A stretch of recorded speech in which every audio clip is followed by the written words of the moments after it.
Olá, começa agora para as 22 cidades do Acre, mais um Ideias da Aldeia. Eu sou Diogo Soares e no programa de hoje nós vamos ter uma pequena amostra do Sempre um Papo, um projeto que é realizado pela Perilo Comunicação, com patrocínio da Fundação Elias Mansur, da Garibaldi Brasil, da Nilcistur e da Uninorte, e também conta com o apoio da Associação Brasileira de Jornalistas de Turismo. Quem vai estar no programa de hoje são dois convidados do projeto que vieram ao Acre na semana passada para falar um pouco sobre a música e sobre a sua arte. É o pessoal do Pato Fu. Nesse programa, no Ideias da Aldeia, eu vou entrevistar a Fernanda Takai, vocalista do Pato Fu, e no segundo bloco, seu marido e guitarrista da banda, o John. Isso aí. John Shoa. É isso. Fernanda, bem-vinda ao Ideias da Aldeia. Obrigada. Fernanda, o Pato Fu ficou conhecido durante a década de 90, vocês acabaram tendo uma grande inserção na mídia e vocês ficaram conhecidos como uma banda que tem um trabalho muito bem conceituado pela crítica, boas vendagens também, uma boa inserção no mercado. Como é que isso se constrói? A gente só foi perceber com o tempo, né? Enquanto a gente ia fazendo algumas escolhas ao longo da carreira, a gente nem sempre sabia onde ia dar. Uhum. Hoje, com esses 14 anos, posso dizer que a gente ficou bem feliz assim, com esse caminho que a gente trilhou. A gente teve um início independente lá em Belo Horizonte, onde a gente lançou um primeiro CD para um selo pequenininho, que foi a Cogumelo, que até lançou Sepultura também, era um selo mais pesado. E logo em seguida a gente entrou para uma grande gravadora e isso deu bastante visibilidade para a gente. Mas nunca a gente deixou de apresentar os nossos projetos já prontos. A gente tinha ideia de um disco, já tinha o repertório fechado, já tinha quem ia fazer a capa, já tinha o diretor do clipe. Quer dizer, a gente sempre chegava com o nosso pacote Pato Fu. A direção artística definida. A direção artística definida. Então isso acho que imprimiu uma linguagem que as pessoas acabaram identificando facilmente. Aquilo é um clipe do Pato Fu, aquela é uma capa de CD do Pato Fu, o site do Pato Fu tem essa cara.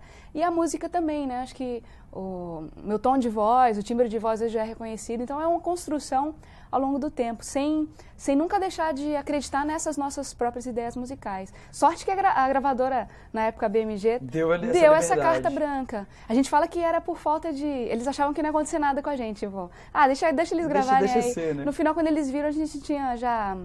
Agora nós estamos no 8º disco já, né? Pois é, são 14 anos. Você disse assim, as pessoas quando veem ou ouvem algum trabalho do Pato Fu já identificam que é alguma coisa da banda. Só que a cara do Pato Fu são muitas caras. Nesse tempo inteiro de carreira, de uma carreira sólida, né? A banda lançou o Roto Music de Liquidificar Pum em 93, que foi o primeiro disco. Depois o Gold Ken, o Tem Mais Acabou, o Televisão de Cachorro, que foi um grande sucesso. O Isopor, o Ruído Rosa, o MTV ao Vivo, que recebeu várias críticas positivas, e agora o Toda Cura para Todo Mal, depois de um período de 3 anos sem lançar discos. Aí eu te pergunto, o Pato Fu é um mutante? Acho que cada projeto a gente tenta evoluir para algum lado, seja na forma de compor, seja nas ousadias sonoras que a gente pode propor assim num disco. Ainda mais agora que a gente tem estúdio em casa, né? Sempre, desde o início a gente foi uma banda que gostava de fuçar nas novas tecnologias e dominá-las, assim. Se a gente compra um equipamento, a gente não é do tipo que fica trocando o tempo todo. A gente tenta espremer tudo ao máximo que dá daquilo lá e fazer coisas diferentes. Você pode ter 3, 4 pessoas trabalhando, sei lá, com o mesmo computador, com o mesmo programa de áudio e o resultado pode ser muito diferente do que aquele convencional que muita gente usa. Então, nesse ponto, sim, a gente muda, mas numa linha evolutiva, né? Se você ouvir do primeiro até o disco mais recente, tem um fio da meada.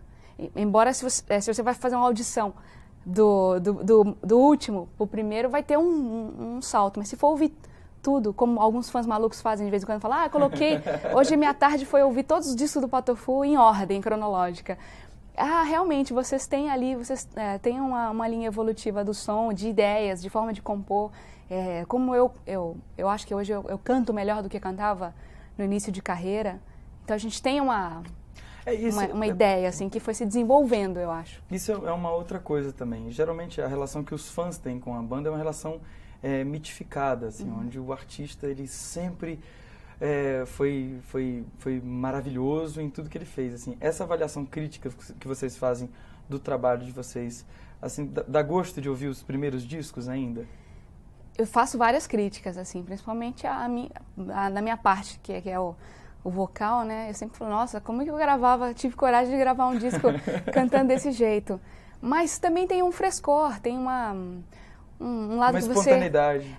Você fala, eu me permiti gravar daquele jeito, e tem um monte de gente que se identificou com aquilo e que passou a gostar do Patofu, despertou alguma coisa, deu um clique na pessoa por causa dessa ousadia, dessa ingenuidade, né? É uma ousadia ingênua até de forma de escrever, de cantar de passar alguma mensagem assim, musical. Mas eu sei que os fãs do Patofu, tem fãs que têm os discos que eles não gostam, né? Tem fã que gosta muito do Televisão de Cachorro, mas não gosta de jeito nenhum do Tem Mas Acabou, ou outros que gostavam da gente no início e depois de 4, 5 discos vieram se reencontrar com a gente agora no Toda Cura, e aí retomou toda a história com a banda. Eu acho isso bom, acho bom que os fãs tenham também, consigam achar no artista momentos altos e baixos, momentos que você se identifica mais. Não dá pra falar que dos meus ídolos também, tem discos que eu gosto mais ou menos, né? Pois é, isso é interessante de colocar, porque muita gente quando monta uma banda, ou enfim, quando começa a se envolver com música, às vezes tem uma ideia de que tem que ser tecnicamente perfeito. E o Patofu é o melhor exemplo disso, né? Assim, de como as coisas vão se construindo.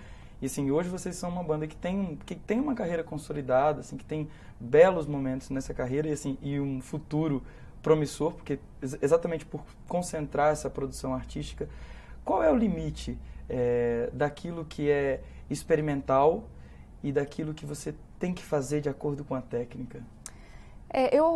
No início até a gente falava que nem se preocupava muito. Tinha uma ideia, colocava na música, às vezes colocava 10 ideias numa mesma música. E quando você faz isso, ou você não lapida bem aquelas faíscas de ideia, e aí a ideia fica só restrita à banda, a gente se chama de piada interna, uma piada interna que fica circulando só entre a gente. E acho que agora a gente tenta fazer com que, mesmo o lado experimental, nesse disco atual tem uma música que é cantada por um robozinho. É uma balada que, se eu fosse cantar a música do jeito que ela foi composta, ia ser a Fernanda cantando uma musiquinha meio caipira, falando das coisas do campo. E a gente falou, não, mas isso dá pra ser muito mais legal, dá pra colocar, é muito mais interessante você colocar uma inteligência artificial, uma voz de robô falando sobre as coisas mais simples da vida, que é esse momento que a gente está vivendo hoje, né? O homem querendo ser uma pessoa feliz, uma pessoa melhor, mas tendo que conviver com as máquinas, tendo que gerenciar o tempo de outra forma. Então a gente tenta usar o lado experimental hoje de uma maneira simpática e não menos experimental. É só aprender a abrir assim para as pessoas, para que elas também participem dessa nossa piada que antes era interna, né? E acaba abrindo um pouco e não gera um cabecismo, assim, não torna o trabalho hermético, distante do público. Isso não pode, é muito chato. O John já teve uma banda que fez um trabalho assim nos anos 80, que era uma banda muito legal, mas muito hermética. Que só os iniciados mesmo, ou só quem ficasse com muita vontade de... É uma banda que ficou conhecida, inclusive. O Sexo Explícito. Que só quem tivesse muita vontade de decifrar a banda ia ouvir a música de uma forma divertida, assim. E a gente tenta cada vez mais não ser hermético, de ter... Sem abdicar das nossas ideias, assim. Não é à toa, assim, que a boa inserção que o Patofu sempre teve nas rádios, em todos os discos, vocês sempre tiraram 2, 3 canções que sempre funcionaram muito bem e que ficaram conhecidas e que ajudou, enfim, a banda a ficar mais conhecida. Sem dúvida, a rádio é fundamental para que isso aconteça. É o veículo mais importante para né? música. Tem muito disso. Agora, você estava falando de como traduzir essas questões da vida, do cotidiano. E vocês acabaram vocês passaram 3 anos sem lançar disco. E meio que todo mundo já sabe, em todo press release tem um momento que vocês se dedicaram à produção familiar, né? O nascimento da sua filha, da filha de sua filha e do John. Então, assim, o Patofu foi meio que uma família também nesse sentido. Esse disco, Toda Cura para Todo Mal, ele é irmão da primeira filha de vocês? A Nina fez o finalzinho da turnê do disco ao vivo, né? Que foi o MTV ao vivo, na barriga, né? Eu toquei até quase 8 meses. Então, eu falo que ela já nasceu sabendo o repertório da turnê anterior. E ela acompanhou, ela acompanhou a gravação e a mixagem, até no nosso DVD que está saindo agora. Em casa, porque o estúdio é na casa de vocês, a gente tem um né? estúdio em casa e no final do expediente a Nina ia para lá ouvir as músicas, então ela dançava, ia na bateria, tocava um pouco e se divertia. E como toda essa parte da parada à maternidade que a gente deu foi compartilhada por todos os outros membros da banda. Eu falo que nossa programação planejamento familiar é meio mais amplo, assim, né? Tem que avisar todo mundo, tem que avisar o escritório de shows que vai parar, que a gente não pode fazer contratos até na época que eu não poderia tocar. Mas, acho que é um irmãozinho da Nina, tanto que... É um outro filho, é um filho que nasceu A Nina pegou toda a minha atenção, né? Nesse disco não tem nenhuma canção que eu compus. Nos outros sempre tinha uma ou duas músicas que eu tinha feito em parceria com o John ou sozinha. E nesse não tem nada, porque eu estava muito cuidando da Nina, estava me dedicando a esse momento, porque nos anos anteriores a minha escolha foi totalmente profissional. Assim, como eu e John, né, somos casados e basicamente ele é o produtor e o maior compositor, e eu assumindo os vocais, fica para mim a parte de entrevista, de contato com os fãs, é uma coisa que me toma bastante... da banda. E que me toma bastante tempo. Então eu tinha feito essa opção de cuidar do Patofu nos 10, 11 anos, primeiros 10 anos de anos. Depois, quando eu estivesse grávida, eu queria curtir a gravidez e cuidar da filhota. Fernanda, falando dessa proximidade que você tem com os fãs e, enfim, com essa parte mais administrativa da banda, que é alimentar o site, dar entrevista, você acaba estando em contato com mais pessoas. E isso me faz lembrar de uma coisa: o Patofu sempre é colocado no mesmo balaio que Skank e Jota Quest, por vir de Belo Horizonte. Né? Então, assim, sempre tem aquela história, mas o Patofu, o Skank e o Jota Quest estão sempre no mesmo prisma, assim, quando as pessoas falam de uma cena, da cena pop que se destacou durante a década de 90 em Belo Horizonte e que tomou o Brasil. Mas, até não sei por que motivos, e é legal, assim, vocês fazem parte de mundos diferentes? Então, a gente não é da mesma turma, assim, né? A gente não... Acho que a gente não ouvia as mesmas coisas, até isso o fica bem claro no som de cada banda. Né? São bandas... E é bom para uma cena local que você tenha... Eu posso ainda falar do Tia Anastácia também, que é uma outra banda que é contemporânea e que é bastante conhecida. E tem uma outra linguagem. É outra linha, né? E isso é muito bom, assim, essa diversidade para uma cena só faz bem para quem produz a cultura, para quem ouve, né? Para o público, para os produtores de show que querem, né, colaborar com tudo aquilo que esse movimento está acontecendo.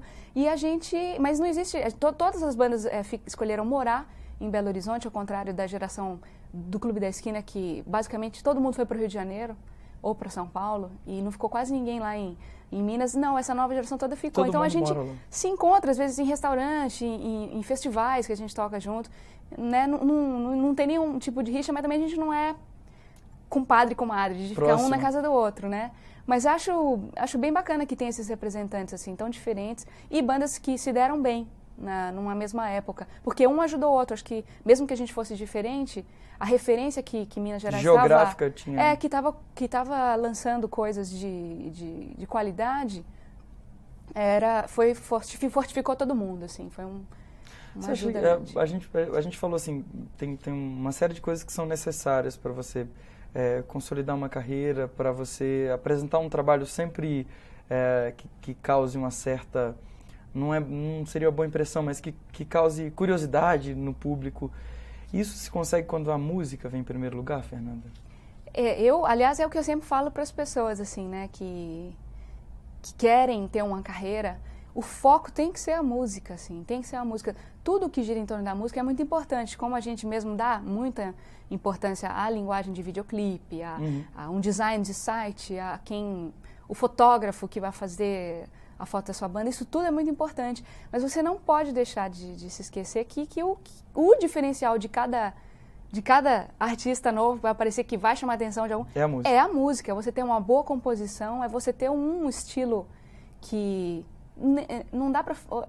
nos tempos de hoje é tão difícil falar totalmente original. Não, um estilo que é uma somatória das suas influências, das coisas que você gosta e da sua proposta musical na época. Então, com o Patofu e desde quando me lembro de ter banda na escola, de participar de festivais, tudo, você fala assim, não, a gente tem que tem que compor repertório próprio, tem que tentar formar um público, fazer com que essas pessoas conheçam as suas letras, que gostem delas. Que tirem no violão. Que tirem no violão. É uma formação de um público ao longo do tempo mesmo. E cuidar muito da qualidade do que você está cantando. A gente mesmo, acho que hoje a gente canta coisas melhores do que cantava no início. A gente tenta aliar ao nosso instinto de composição, que composição também tem um certo, né?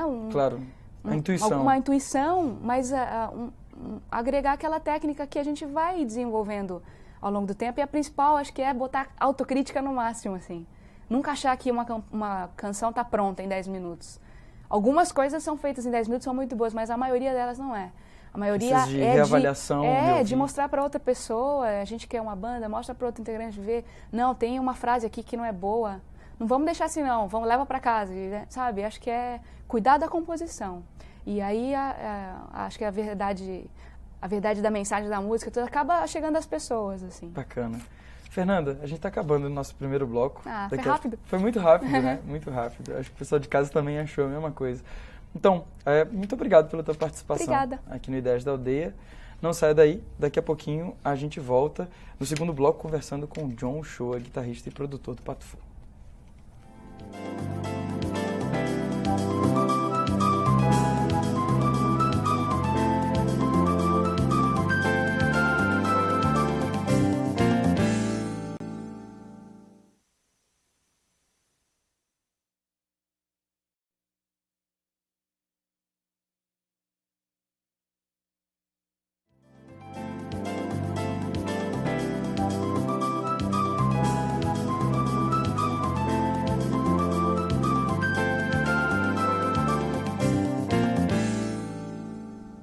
Estamos de volta com Ideias da Aldeia, que hoje traz um núcleo do Pato Fu para bater um papo com a gente. No primeiro bloco, a gente entrevistou a vocalista Fernanda Takai e agora a gente vai conversar com o John Uchoa, que eu falei Uchoa no bloco anterior. Não é Uchoa, é John Uchoa.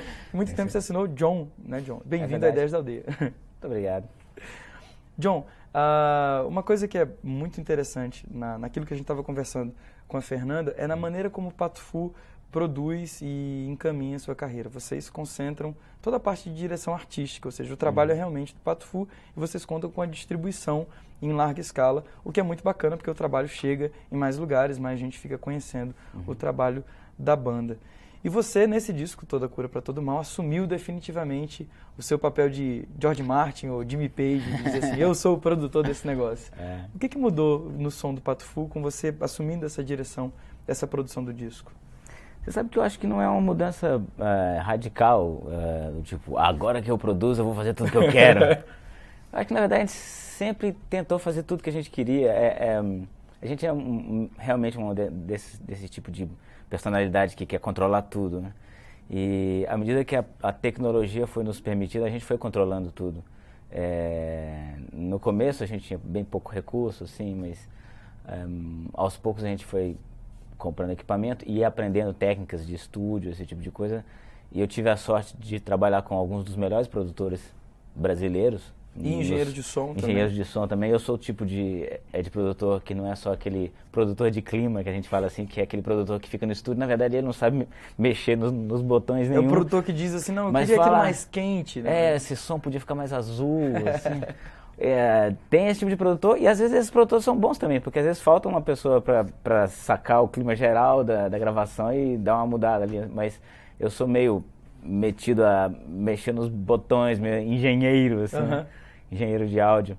E eu aprendi muita coisa com todas essas pessoas que eu trabalhei nos discos anteriores.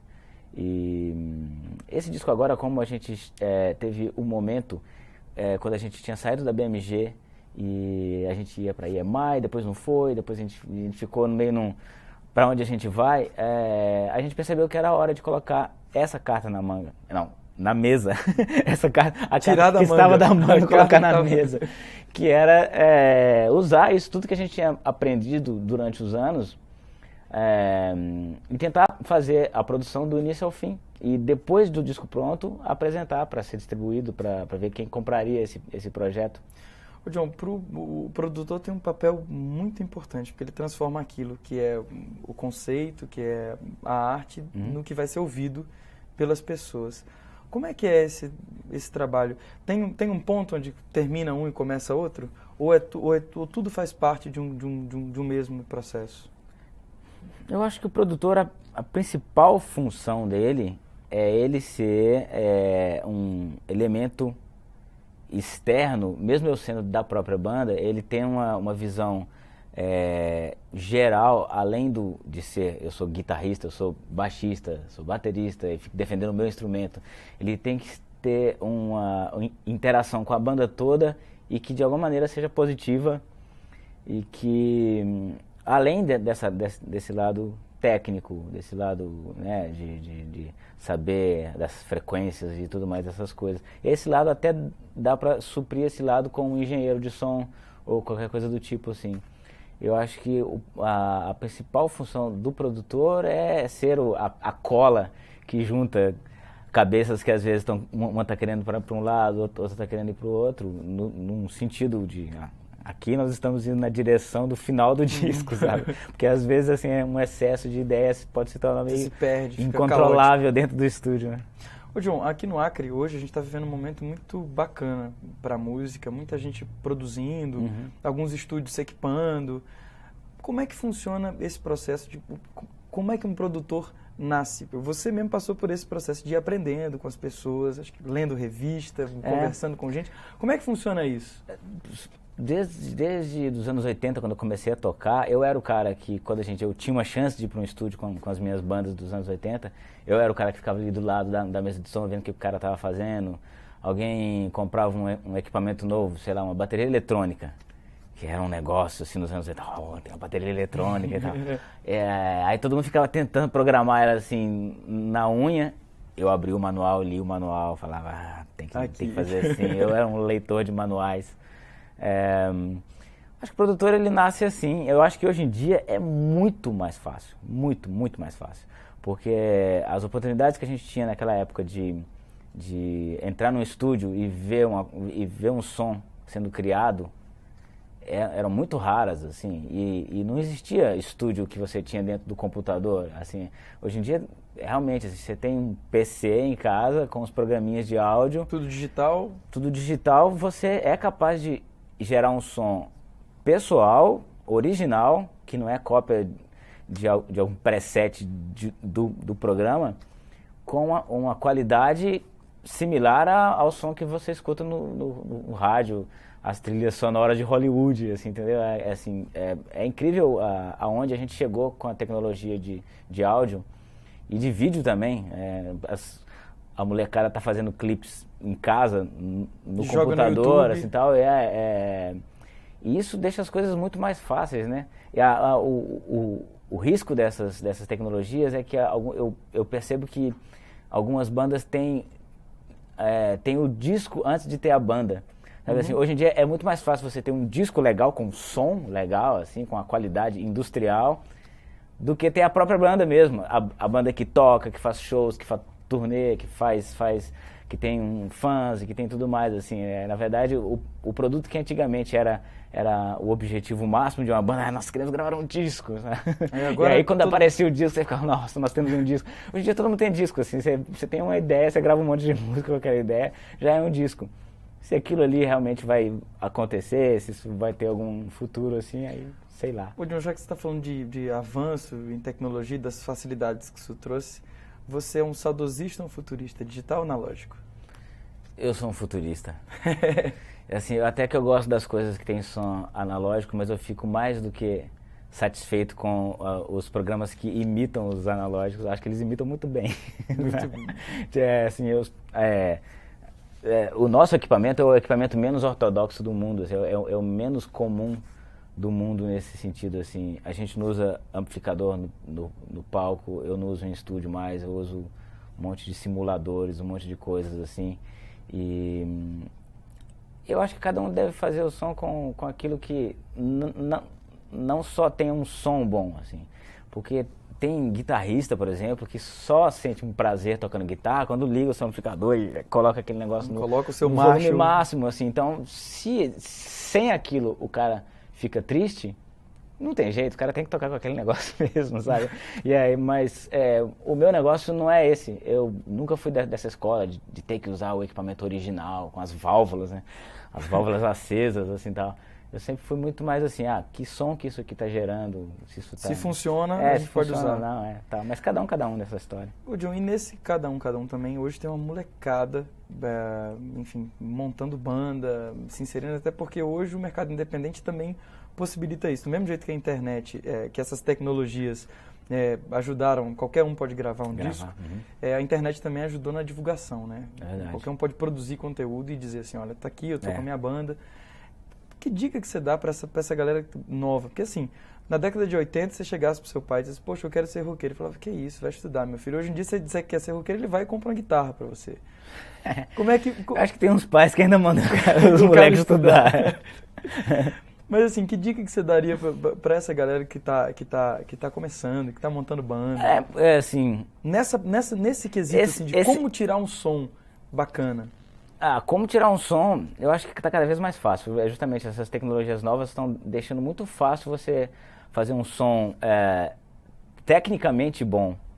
A questão é achar a sua personalidade, assim, é o seu jeito de tocar. Porque você ter um som bom de guitarra, um som bom de bateria, um som bom de baixo, essas coisas assim,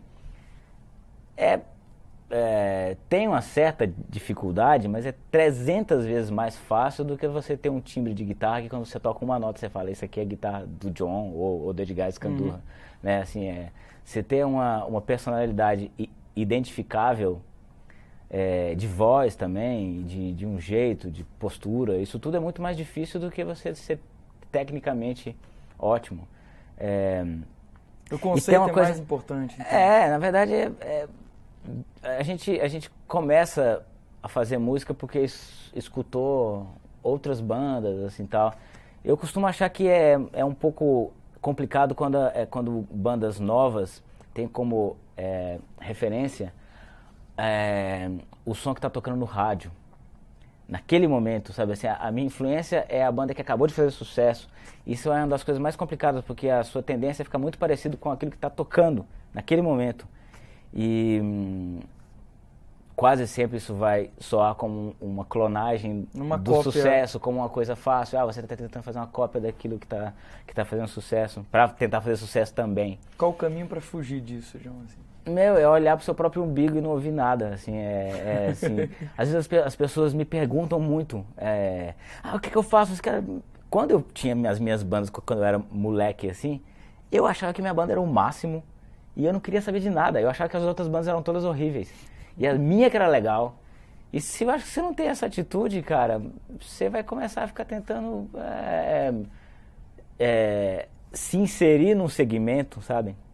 E é uma das coisas que mais me incomoda com a cena atual, é que realmente assim, é muito mais fácil você ter uma banda independente hoje em dia. Nos anos 80 era um horror, porque se você tinha uma banda independente, você fazia um fanzine de xerox, fazia umas 50 cópias, colocava no correio para as pessoas, e nunca mais tinha notícia daqueles fanzines, uma fita demo, cassete. E hoje em dia tem o Orkut, tem os sites onde você bota a sua música, os fãs entram e dão opinião. Quer dizer, algumas dessas bandas que estão só nesse meio têm uma certa fama, né? Você vai para os lugares... Essa banda, Wonka Vision, a banda que é gaúcha, que eu produzi, se você vem aqui, se eles vierem aqui, algumas pessoas vão conhecer aquela música tal. A gente acabou de ter um exemplo desse no festival aqui, o Porcas Borboletas, que é uma banda de Uberlândia, veio aqui e assim, foi o público, a banda que o público mais cantou as músicas. Incrível, né? Quer dizer, nos anos 80 isso era impossível, isso não acontecia, isso só acontece por causa desse meio que fervilha debaixo da grande mídia, assim, e existe todo esse trabalho de formiguinha que essas bandas fazem, assim, tal. Mas o que eu dizia sobre o segmento é que, apesar de tudo isso, dessa, entre aspas, moleza, que hoje em dia tem um pouco mais, a maioria das bandas que eu recebo demo, que eu escuto na internet, as pessoas me mandam links assim, são bandas que estão tentando se inserir num segmento, assim, de uma maneira muito determinada. Nós somos uma banda de hardcore, ou nós somos uma banda de reggae, ou nós somos uma banda de assim, assado. E eu falo, onde está a personalidade dessas pessoas, sabe, assim, as bandas podem até ser boas, mas vai ser difícil colocar a cabecinha para fora, sendo tão parecido com outras coisas que tocam no momento. Se você for parecido com um negócio, sei lá, que ninguém se lembra mais ou algo do tipo, ainda até vai, assim, sabe? Mas com aquilo que tá tocando naquele exato momento, é um pouco duro, assim. Não dá. Ô, John, hoje no Brasil, com esse fortalecimento dessa cena independente, desse mercado que corre paralelo mesmo, que não está nos veículos de grande mídia, e como você disse, as bandas têm uma certa fama nas cidades por onde passam, muito por conta da internet e tudo mais.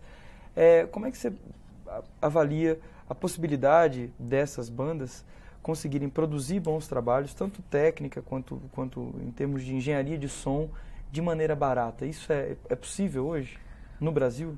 O meu conselho seria eles se equiparem, tentar fazer as próprias produções. Inclusive, se equiparem para fazer shows também, assim, dentro das possibilidades. A gente mesmo, na época que a gente começou, 2 shows a gente começou a levar técnico de som, de luz próprio, porque a gente achava que a gente tinha que ter uma luz muito legal, que acendesse e apagasse nas horas certas e essas coisas assim. Acho tudo isso muito barato e faz uma diferença grande, se você quer causar um impacto, assim, né? Porque, sei lá, as chances não são muitas, né? Assim, tem 300 mil bandas e uma ou outra que vai aparecer. Então realmente as chances que você tem que aproveitar o máximo. Você tem que fazer, você tem que colocar um show no ar, né, cara? É isso. Ô, John, a gente tá chegando ao final do programa. Assim, uma pena que o papo tava muito bacana. Papo com mineiro é sempre bacana, né? Pois é. Se bem que a Fernanda é amapaense, não é isso? Ela é amapaense, é. E eu sou do interior de Minas. Né? Interior de Minas. De que cidade? Paracatu. Paracatu. Muito bem. O site da banda, para quem quiser conhecer mais o trabalho do Pato Fu. www.patofu.com.br. Nada mais fácil que isso. Patofu.com. E lá tem todos os contatos, assim, se você manda uma mensagem lá, a gente mesmo responde. Contatos empresariais, agenda. Tem a nossa lojinha, onde você compra mais barato do que nas lojas. CD, camiseta, falando no CD, a gente fecha, vamos dar uma mostrada no CD de novo. O último lançamento do Pato Fu, que é o Toda Cura para Todo Mal. Lançado agora, já estado junto com a filhinha de vocês, a Nina. É isso aí. É isso. Muito bem. Já está em todas as lojas do Brasil, já? Já. Então, agora a gente vai lançar agora em novembro a versão DVD desse mesmo disco, que é as mesmas músicas, mas com videoclipe de todas as músicas. Mais uma conquista das novas tecnologias que nos permitem fazer vídeos muito mais baratos. Né? Bacana. Isso. John, obrigadão pela tua presença aqui. De nada, valeu. Muito obrigado também às 22 cidades do Acre que acompanharam esse bate-papo com a galera do Pato Fu. Até a próxima e a gente se vê.